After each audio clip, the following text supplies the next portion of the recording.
Hi guys, welcome to my videos.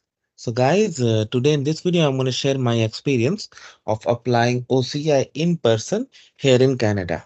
Before I proceed further, if I'm not subscribed to my channel, please go subscribe right now. And also I would like to clarify, neither I'm an immigration consultant nor I'm a government body.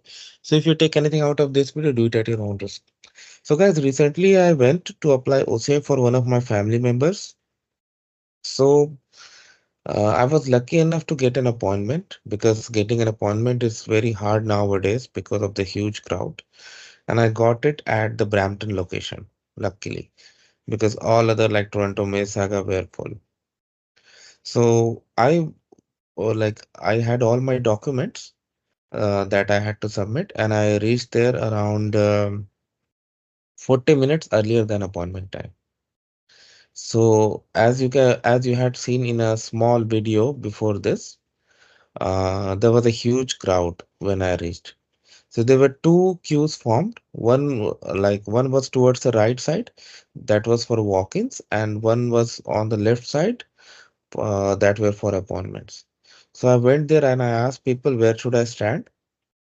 I mean, I asked about the queue, so I was told like this is for the appointment. So I was there. When I reached the counter, there was a security guard who had a list of the people, those who had appointments, and he was issuing tokens to them.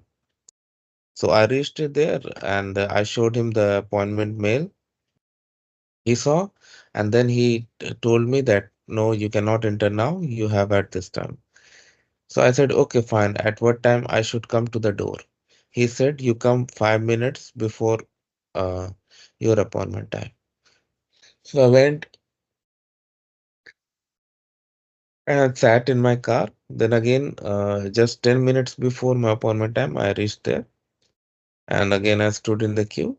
And then when the time came, I showed my appointment email to the security guard and he issued me a token and he told me to sit in the way. And then I went inside and sat in the waiting area. There was a screen in front of us that was showing the total token number and to the counter once ready. So I was there around 15 minutes. Then my number came and I was directed to a counter. I went there. There was a person standing at the counter. So the security guard told me just stand behind her. So I did that. As soon as that person was done, I was invited to the counter. I handed over my token. And also I showed the email about the um,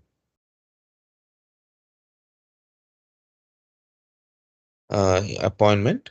And then I pulled out my documents. Guys, it's really very important that you follow the checklist and have everything ready. So she checked all my documents, including original documents too. She verified and handed uh, over all the documents to me. Some minor questions were asked about my status in Canada and other, and about the address where the document will be delivered. And overall, it took 10 minutes. Like I had attached so many documents, so she says she had seen all of that. And then finally, she told me to do the payment. So the payment was in two parts. Part one for the consulate, that was a bank draft I handed over. The second part was like you can pay either using cash or debit. That was the BLS fee. So I used debit and I paid over there. I was issued the receipt and also a tracking number receipt where the tracking number is present that we can use to track the application. So that's it. And after that, I was out. So if I tell you the time, like uh, 10 minutes in queue outside, 10 minutes sitting, 10 to 15 minutes sitting at the counter, not counter, I should say in the waiting area before I was called, and then 10 minutes at the counter. So 25, 30, around 35 minutes, everything was done.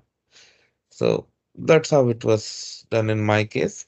But yes, for walk-in, it was huge and they were prioritizing appointments over walk-in. So for walk-in, I think it's very difficult and slow moving. Um, so that's why I say They try to get an appointment, and that's how it goes, guys.